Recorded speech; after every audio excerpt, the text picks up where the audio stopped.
Assalamualaikum warahmatullahi wabarakatuh. Bagaimana kabarnya anandaku sekalian? Ustazah harap kalian selalu sehat dan tetap semangat mengikuti pelajaran kita hari ini. Pada pertemuan kali ini kita akan mempelajari bab 4, yaitu siaga menghadapi bencana alam. Bencana alam adalah bencana yang diakibatkan oleh alam, antara lain longsor, banjir, gunung meletus, angin topan, gempa bumi, tsunami, dan lain-lain. Yang pertama, longsor. Longsor adalah bencana yang terjadi secara alami atau karena aktivitas manusia. Bencana longsor juga terjadi karena tanah bergerak. Biasanya tanah longsor terjadi di tanah yang gundul. Tanah yang gundul adalah tanah yang tidak ada pepohonan. Faktor risiko tanah longsor meningkat di musim hujan seperti sekarang. Air hujan yang deras dan terus-menerus bisa membuat tanah menjadi gembur, kehilangan penahan, dan akhirnya longsor.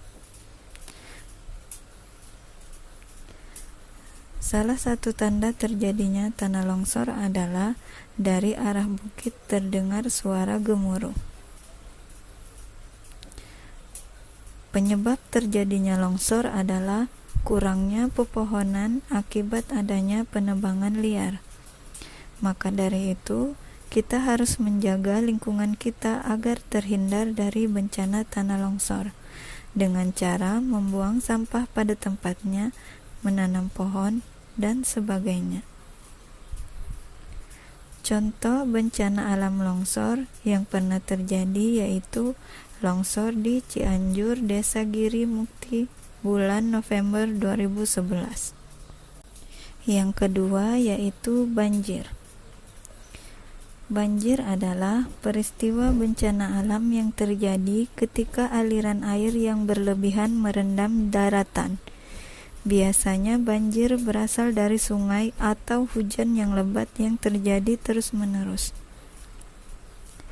Penyebab banjir biasanya beragam sesuai dengan kondisi wilayah. Hal ini dapat terjadi karena curah hujan yang tinggi, adanya penebangan hutan, suatu wilayah yang berada di dataran rendah, hingga perilaku membuang sampah sembarangan. Berikut adalah dampak yang diakibatkan oleh banjir. Yang pertama, banjir dapat menyebabkan penyebaran penyakit. Air yang kotor tentunya menjadi sarang kuman, virus, dan bakteri. Contoh penyakit yang disebabkan oleh banjir yaitu seperti gatal-gatal, diare, dan sebagainya. Yang kedua, banjir juga dapat menyebabkan gagal panen. Beberapa wilayah daerah perkebunan yang diterjang banjir kemungkinan akan mengalami gagal panen. Yang ketiga, kerusakan fisik seperti bangunan, jembatan, kendaraan, jalan raya, selokan, dan lain-lain.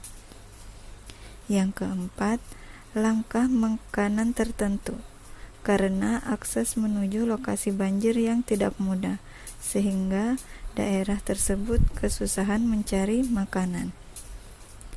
Yang kelima, jumlah wisatawan yang menurun, sehingga pendapatan suatu daerah juga mengalami penurunan. Baik Ananda, sekian dari Ustazah. Ustazah harap Ananda bisa memahami penjelasan Ustazah. Penjelasan Ustazah akan Ustazah lanjut di pertemuan selanjutnya. Untuk hari ini kita belajar bencana alam, longsor, dan banjir. Baik Ananda, sekian dari Ustazah. Assalamualaikum warahmatullahi wabarakatuh.